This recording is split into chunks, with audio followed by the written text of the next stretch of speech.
parable of the rich man who has no name and the beggar at the gate who is named Lazarus is surprisingly well known, especially considering that most of us have more in common with the rich man than the beggar.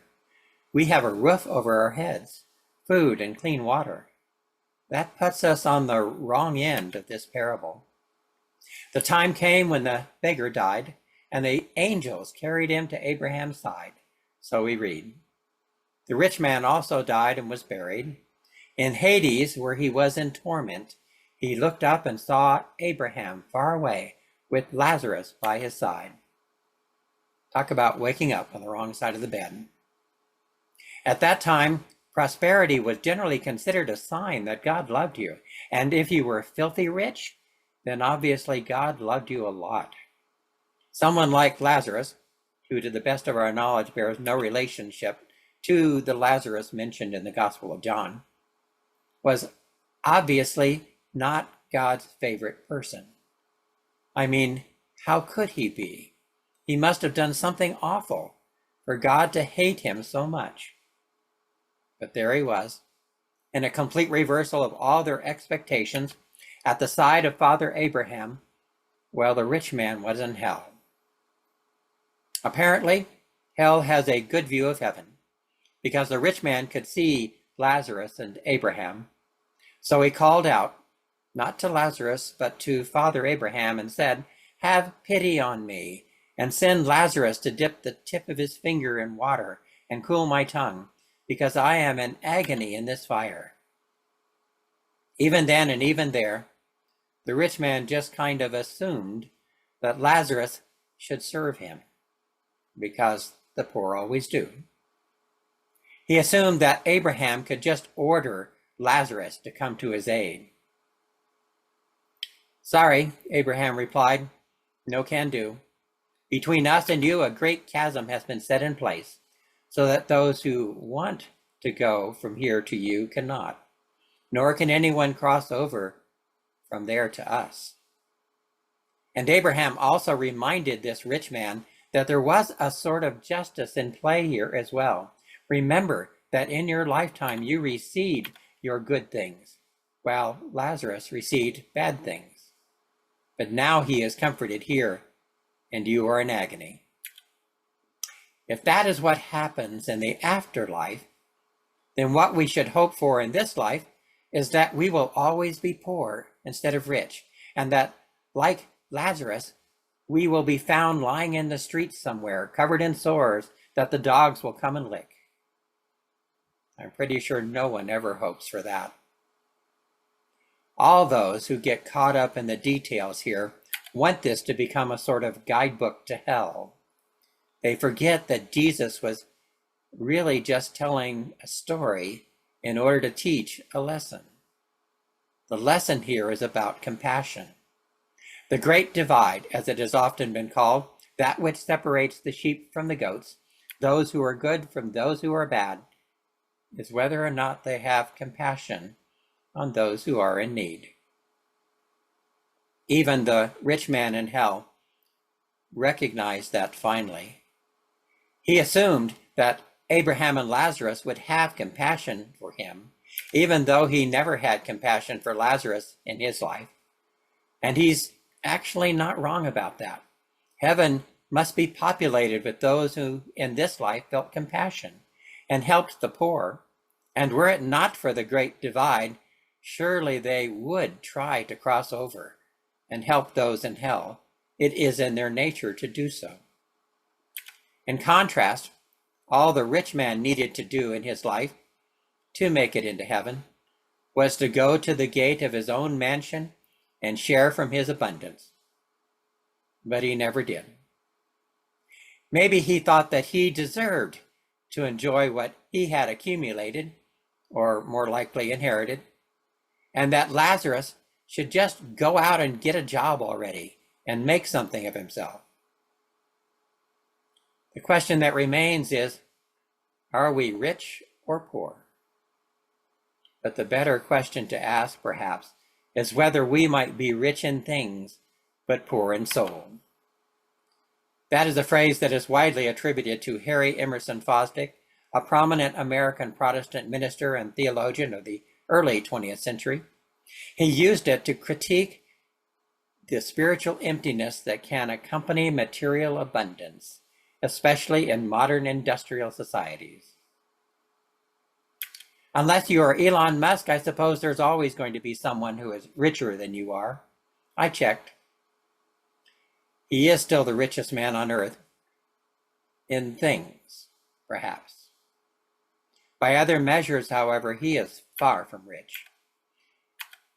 If you are looking for someone who is rich in soul, then there is a different list that emerges. In Paul's letter to Timothy, he warned him that the love of money is the root of all kinds of evil. You, man of God, flee from all this and pursue righteousness, godliness, faith, love, endurance, and gentleness. I suspect that the title of the richest person by this measure probably goes to some kind person whom no one remembers now, who from a little always gave what they could to help others, moved by their limitless supply of compassion. In his book, The Great Divorce, C.S. Lewis described a heavenly procession honoring a woman named Sarah Smith of Golders Green. Although she was unknown on earth, in heaven, she's revealed as one of the great ones. Her life overflowed with love, hospitality, and joy, especially toward children and animals. Every young man or boy that met her became her son, Lewis wrote, even if it was only the boy that brought the meat to her back door. Every girl that met her was her daughter.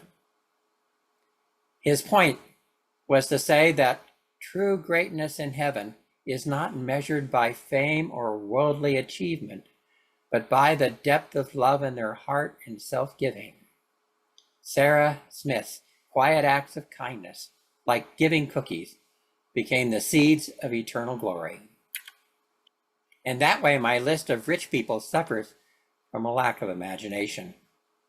Flip it around, if you will, and consider who might be the poorest man on earth, spiritually speaking, the one who is poor in soul, if you will.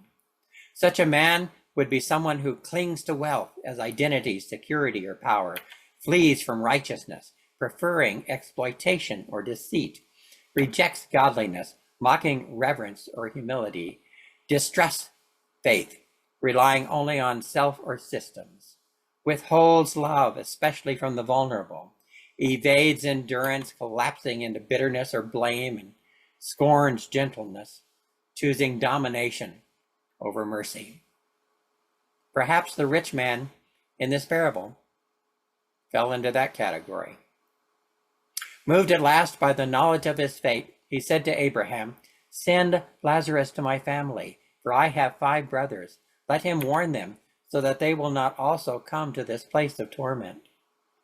Again, with the idea that he could just order Lazarus to do his bidding now.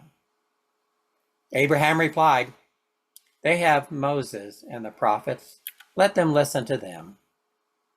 "No, Father Abraham," the rich man replied, "but if someone from the dead goes to them, they will repent." Then Abraham said to him, "If they do not listen to Moses and the prophets, they will not be convinced even if someone rises from the dead." Touché. Jesus has come and risen from the dead, and still people do not repent or change their ways. Still they lack compassion and collect treasures that perish, instead of seeking God's righteousness. They act without compassion and pass on by the Samaritan who lies bleeding beside the road. There is a story told by Piti Padma Das, in which a wealthy father takes his son to visit a poor family in the countryside, hoping to teach him gratitude. After the trip, the father asks, "How was your visit?" expecting his son to feel fortunate. Instead, the boy replied with profound insight, "We have servants to serve us, but they serve others. We have 1 dog, but they have 4. We have imported lanterns, they have stars. We buy our food, they grow theirs. We have a pool, they have a creek. We have walls to protect us. They have friends. Then the son concluded, saying, "Thanks, Dad, for showing me how poor we are." So are we rich or poor? It depends, I think, on what you are using for your measuring stick. If it is anything less than Jesus, then you probably have it wrong, and you may well be poorer than a church mouse in everything that really matters. But it's not too late to reevaluate your life and invest your life more wisely.